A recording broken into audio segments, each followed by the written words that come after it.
Bismillahirrahmanirrahim. Assalamualaikum warahmatullahi wabarakatuh dan salam sejahtera.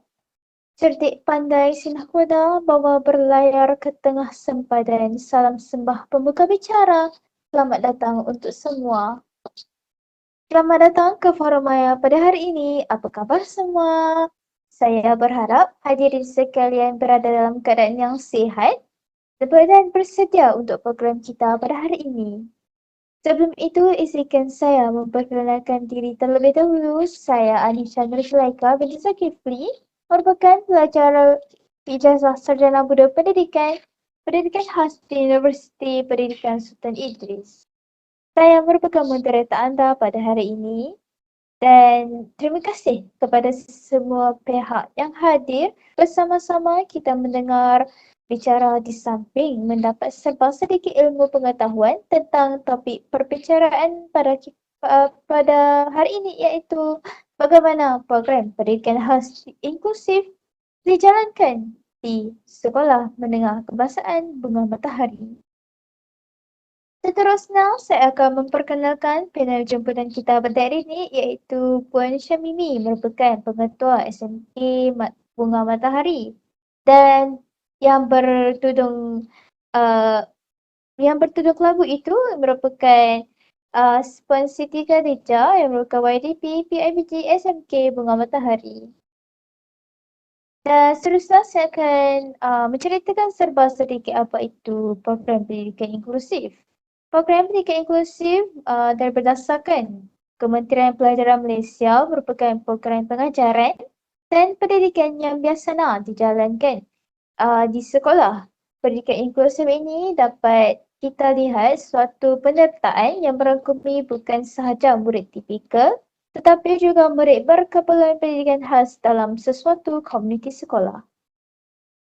Baiklah, saya akan ajukan beberapa soalan kepada panel-panel kita pada hari ini.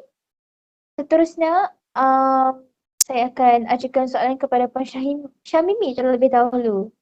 Baiklah Puan Syamimi, sebagai seorang guru yang berpengalaman dalam bidang pendidikan khas ini, selama 20 tahun ya Puan Syamimi, bolehkah Puan menerangkan dengan lebih terperinci tentang apa itu konsep pendidikan inklusif ini sebenarnya dijalankan di Sekolah Menengah Kebangsaan Bunga Matahari ini? Silakan Puan Syamimi. Baiklah, terima kasih Cik Moderator kita pada hari ini.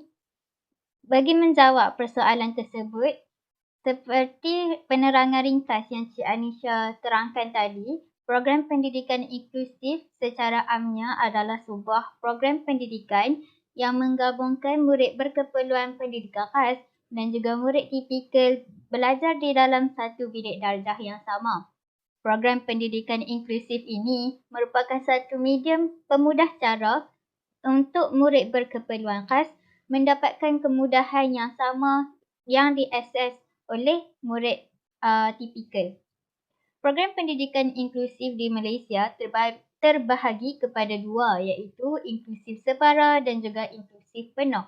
Inklusif separa ialah program pendidikan di mana murid berkeperluan pendidikan khas belajar bersama murid tipikal mengikuti beberapa mata pelajaran yang bersama dengan murid tipikal di dalam arus perdana. Dan yang selebihnya seperti mata pelajaran yang mereka mempunyai masalah seperti bahasa Melayu, matematik, mereka akan mengikuti bersama dengan guru pendidikan khas. Manakala inklusif penuh pula dijalankan apabila murid berkeperluan pendidikan khas ini belajar secara sepenuh masa bersama dengan murid aliran perdana. Kedua-dua program pendidikan inklusif ini mengikuti kurikulum kebangsaan dan juga kurikulum kebangsaan yang telah diubah sedikit.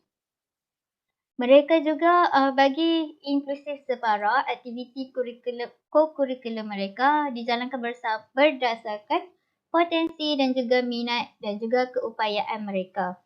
Murid-murid berkeperluan pendidikan khas yang mengikuti program pendidikan inklusif ini adalah murid yang menguasai asas kemahiran membaca, menulis dan juga mengira dan mampu mengikuti arahan, tidak mempunyai masalah perilaku dan juga boleh berkomunikasi dengan baik.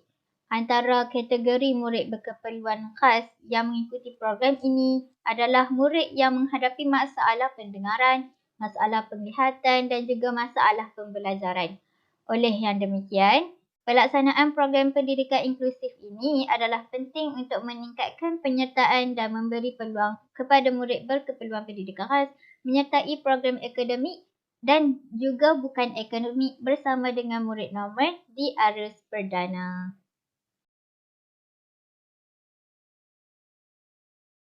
Terima kasih kepada Puan Syamimi atas penjelasan yang begitu padat ya. Jadi sememangnya pendidikan inklusif ini merupakan salah satu keperluan untuk murid berkeperluan pendidikan khas. Dan dengan adanya pendidikan inklusif, murid MBK iaitu berkeperluan khas dapat merasai pengalaman dan belajar bersama-sama dengan murid tipikal. Di samping dapat menggalakkan pelajar untuk berkomunikasi dengan murid-murid tipikal yang lain. Baiklah, seterusnya Puan Syamimi. Seperti yang sedia maklum, pengetua menjalankan tugas yang amat penting ya bagi memastikan perjalanan institusi berjalan dengan lancar dan sebagai pengetua semestinya berperanan dalam menubuhkan jawatan kuasa. Oleh itu, bagaimanakah pemilihan ahli jawatan kuasa bagi memastikan program pendidikan inklusif ini berjalan dengan lancar? Silakan Puan Syamimi. Terima kasih Cik Ainisha. Okey, bagi menjawab soalan tersebut, kita boleh lihat kepada jawatan kuasa program inklusif yang ditubuhkan di SMK Bunga Matahari yang bertujuan untuk menyelia dan juga menguruskan pelaksanaan program inklusif di sekolah. Ahli jawatan kuasa tersebut terdiri daripada pengetua, guru penolong kanan pentadbiran, penyelaras pendidikan khas, guru pendidikan khas dan juga guru aliran perdana yang terlibat dalam program tersebut. Setiap ahli jawatan kuasa memainkan peranan dalam pelaksanaan program inklusif ini. Sebagai contohnya, pengetua dan juga guru penolong kanan pendidikan khas yang merupakan berkedudukan tinggi, yang berkedudukan paling atas dalam organisasi, bertanggungjawab dalam pentadbiran dan juga pengurusan pendidikan khas.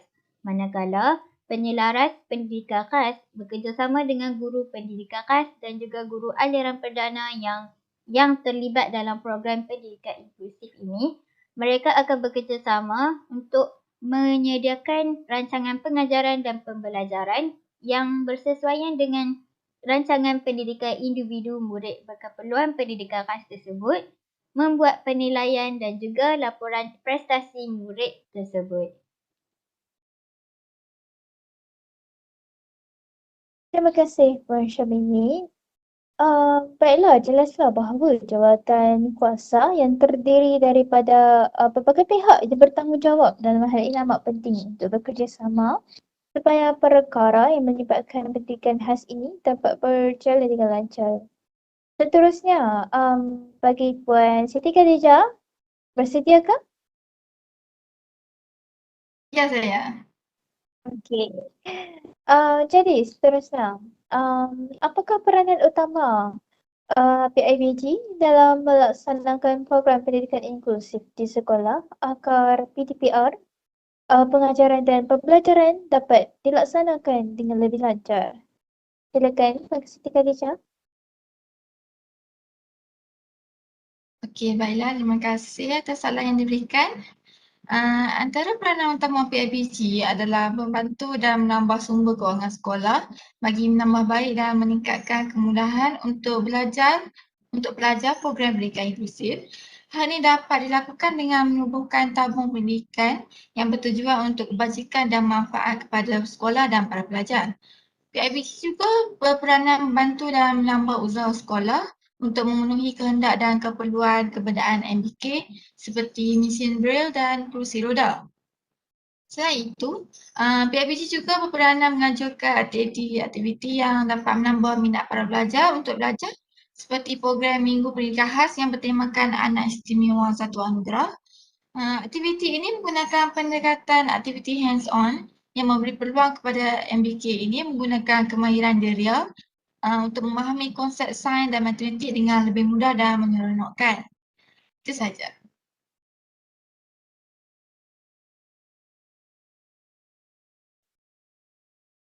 Baiklah, terima kasih kepada Puan Siti Khadijah. Saya amat setuju dengan pendapat dan penjelasan Puan tadi. Kerana melalui program-program, murid berkependidikan khas dapat menyertai, dapat meningkatkan kemahiran mereka dalam program-program yang telah dijalankan ya di sekolah. Jadi, seterusnya, pelaksanaan program pendidikan inklusif ini mempunyai kebaikan, tetapi terdapat beberapa isu yang bahawa guru yang mengajar mempunyai masalah dalam mengendalikan tugas sebagai guru dalam kelas seperti memberikan tumpuan sepenuhnya kepada murid berkeperluan pendidikan khas. Bagaimanakah peranan yang boleh diambil sebagai pihak sekolah iaitu pihak pengetua kita untuk mengendalikan masalah tersebut? Silakan ya, Puan Syamimi. Terima kasih atas soalan yang diajukan. Dalam program pendidikan inklusif ini, terdapat dua jenis guru yang terlibat iaitu guru di aliran perdana dan juga guru pendidikan khas. Guru di aliran perdana yang terlibat dalam program pendidikan inklusif ini memainkan peranan penting dalam pelaksanaan program ini. Hal ini kerana dalam pengurusan pembelajaran di dalam bilik darjah, guru program inklusif perlulah mengubah suai teknik pengajaran mengikut kesesuaian keupayaan dan kemahiran murid berkeperluan pendidikan khas. Mereka tidak seharusnya hanya mengfokuskan pembelajaran tersebut kepada murid tipikal sahaja. Namun mereka juga harus prihatin dan mengambil berat tentang perkembangan murid berkeperluan pendidikan khas. Sekiranya murid berkeperluan pendidikan khas itu lemah ataupun tidak dapat mengikuti pembelajaran, mereka haruslah mengubah suai strategi pengajaran bersesuaian dengan murid tersebut. Tambahan lagi, guru juga boleh mengambil peluang untuk mengikuti kursus-kursus yang berkaitan dengan pendidikan khas agar pemahaman mereka terhadap pendidikan khas ini dapat digunakan dalam pembelajaran di dalam kelas. Yang mana kursus sebegini mampu memberi input berguna kepada guru untuk memahami keadaan anak murid mereka dan juga secara tidak langsung dapat membantu menangani masalah tingkah laku murid, dan juga dapat menggalakkan pembelajaran bagi mencapai potensi murid dan juga menjalankan pembelajaran kooperatif secara berkesan. Dan selain itu, guru pendidikan khas juga memainkan peranan dalam program pendidikan inklusif ini. Guru pendidikan khas bekerjasama dengan membantu guru di aliran perdana untuk mengendalikan aktiviti-aktiviti agar aktiviti-aktiviti yang sukar buat murid berkeperluan pendidikan khas inilah untuk mencapai objektif dalam pembelajaran mereka. Guru pendidikan khas adalah guru pembimbing kepada guru aliran perdana untuk mereka bersama-sama merancang, melaksanakan aktiviti dan juga membuat pemantauan terhadap penilaian murid pendidikan khas. Kolaboratif ini memberi satu impak yang besar dalam pelaksanaan program ini dan juga menjadikan program ini berjaya dilaksanakan. Itu sahaja. Terima kasih Puan Syamimi. Penjelasan yang cukup menarik ya Puan. Jadi sememangnya isu yang berlaku dapat diatasi sekiranya guru-guru di arus perdana dan di arus pendidikan khas ini dapat bekerjasama supaya mereka dapat mencari pelbagai intervensi dan kaedah pembelajaran yang menarik agar murid berkeperluan pendidikan khas ini tidak merasa ketinggalan.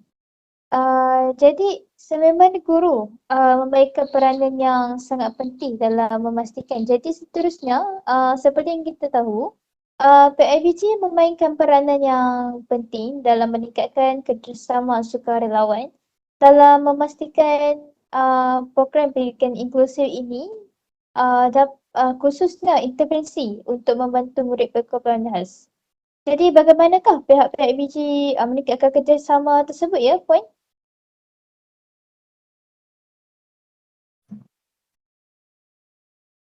Okey, baiklah, terima kasih. Pada pendapat saya, cara meningkatkan kerjasama adalah melalui anjuran pelbagai program yang melibatkan ibu bapa dan komuniti untuk membantu murid berkebutuhan khas seperti majlis makan malam amal. Selain itu, menyebarkan tentang kebaikan kerjasama sukarelawan dalam kelas, dalam mesyuarat PIBG dan media sosial untuk meningkatkan pelibatan sukarelawan untuk membantu menjalankan aktiviti murid berkebutuhan khas. Itu saja. Okey, terima kasih Puan. Ya, sememangnya dengan penganjuran program ni sangat penting kan? Kerana dapat meningkatkan kerjasama dan menjaga hubungan yang baik antara ibu bapa, guru-guru dan pihak luar seperti pihak swasta, komuniti setempat ya. Jadi, seterusnya kita akan ajukan soalan kepada pengetua kita, Puan Syamimi dari SMK Bunga Matahari. Jadi, seperti kita tahu, selain program pendidikan inklusif, terdapat juga program pendidikan khas seperti program pendidikan khas integrasi. Jadi, Puan, saya tertanya-tanya, apakah perbezaan yang dapat dilihat antara program pendidikan inklusif dan program pendidikan khas integrasi? Silakan Puan. Terima kasih Cik Anisha. Baiklah, terdapat perbezaan yang kita dapat lihat dari segi program pendidikan inklusif dan juga program pendidikan khas integrasi. Yang pertama ialah dari segi pengajaran dan pembelajaran yang dilaksanakan dalam program pendidikan inklusif, yang mana ianya bersifat umum dan juga kepada semua. Dan ia dilaksanakan secara kolaboratif antara guru pendidikan khas dan juga guru di aliran perdana. Manakala program pendidikan integrasi pula bersifat khas kepada murid istimewa sahaja dan dikendalikan oleh guru pendidikan khas. Inklusif menggalakkan pelajar yang dikenal pasti mampu untuk belajar dalam aliran arus perdana. Manakala integrasi pula adalah bersesuaian dengan masalah murid berkeperluan khas mengikut kurikulum pendidikan khas. Dan yang kedua ialah dari aspek penempatan murid dalam program tersebut, di mana bagi program pendidikan inklusif, murid akan disaring oleh guru pendidikan khas dan juga sekiranya terdapat risiko bahawa murid tersebut mempunyai masalah-masalah tertentu. Jadi, murid tersebut perkara tersebut akan dibawa kepada mesyuarat guru dan untuk mendapatkan persetujuan agar murid itu dapat dimasukkan ke dalam program pendidikan inklusif. Manakala bagi program pendidikan khas integrasi, murid akan dirujuk kepada pegawai perubatan untuk disahkan sama ada mereka mengalami masalah ketidakupayaan ataupun keceleruan. Kemudian sekiranya telah disahkan dan juga mereka mendapat pengesahan dari Jabatan Kebajikan Masyarakat dan juga Jabatan Pelajaran Negeri, maka murid tersebut boleh dimasukkan ke dalam program pendidikan integrasi. Program pendidikan inklusif dijalankan dalam bilik darjah bersama dengan murid tipikal, manakala program pendidikan inklusif adalah dijalankan di bangunan khas sekolah yang khusus untuk murid berkeperluan pendidikan khas. Itu sahaja perbezaan yang saya ingin sampaikan. Terima kasih Puan Syamimi. Sungguh jelas ya ulasan Puan tadi kerana dari penonton dan kita dan saya juga dapat melihat sememangnya berlaku perbezaan yang agak ketara antara pendidikan khas inklusif dan pendidikan khas integrasi. Hal ini kerana berikan integrasi kita dapat tahu hanya murid berkeperluan pendidikan khas sahaja yang akan berada di dalam pendidikan integrasi tersebut ya. Jadi seterusnya saya akan ajukan kepada pihak PIBG kita, panel PIBG kita yang cantik manis itu, Puan Siti Khadijah. Jadi seterusnya, bagi pendapat Puan, bagaimanakah cara untuk meningkatkan kerjasama ibu bapa, komuniti setempat dan sektor swasta dalam melaksanakan pelan pendidikan individu pendidikan khas? Silakan Puan Siti Khadijah. Okey, baiklah. Terima kasih Cik Anisha atas soalan yang diberikan. Pada pendapat saya, pihak sekolah boleh melakukan perancangan pelbagai program yang melibatkan ibu bapa di sekolah, sama ada sebagai sukarelawan, peserta ataupun sebagai penonton dalam mana-mana aktiviti sekolah. Kerjasama antara pihak sekolah dengan ibu bapa dalam pelaksanaan suatu aktiviti secara tidak langsung akan menyumbang kepada kejayaan pelajar. Misalnya aktiviti gotong royong mencat bangunan sekolah. Di samping itu, menjalankan program minda bersama komuniti yang dilaksanakan setiap hari Khamis. Komuniti sama ada daripada pihak ibu bapa, agensi kerajaan dan agensi swasta jemput untuk membantu guru mengajar murid berkelas khas untuk membaca berdasarkan tema sesuatu minggu. Setiap minggu sekolah akan mempunyai tema yang berbeza. Oleh itu, ahli komuniti dapat merasai sendiri pengalaman mengajar murid berkelas khas di samping dapat mewatarkan pendapat untuk menambahbaikan sesi pembelajaran. Akhir sekali, melalui Smart Partnership, pelibatan pihak komuniti dan agensi luar memberi pelbagai sumbangan untuk memaksimumkan pelibatan komunikasi dan agensi luar dalam memperkasakan sekolah seperti sumbangan dari pihak institusi pendidikan sekolah angkat Universiti Tenaga Nasional dalam bidang ICT murid berkelas khas. Itu sahaja. Terima kasih Puan Siti Khadijah atas penerangan yang begitu jelas ya. Saya setuju dengan pendapat si Puan Siti Khadijah bahawa terdapat apabila kerjasama semua pihak antara pihak swasta, pihak kerajaan dan guru-guru bagi menjayakan program tersebut dapat memberikan kepada murid berkelas pendidikan khas ini suatu program yang bermanfaat kepada mereka, dapat memberi panduan. Jadi forum kita pada hari ini telah sampai ke penghujungnya. Jadi sebagai moderator saya ingin mengucapkan ribuan terima kasih kepada panel yang sudi hadir untuk berkongsi cerita, berkongsi ilmu bagi program Forum Maya pada hari ini. Jadi saya berharap agar para pendengar dan para penonton sekalian dapat ilmu dan pengetahuan daripada intipati program ini. Saya juga ingin memohon maaf jika sekiranya terdapat salah dan silap sepanjang program yang ini jalankan. Semoga kita berjumpa lagi pada masa akan datang. Sekian, wabillahi taufiq wal hidayah. Wassalamualaikum warahmatullahi wabarakatuh.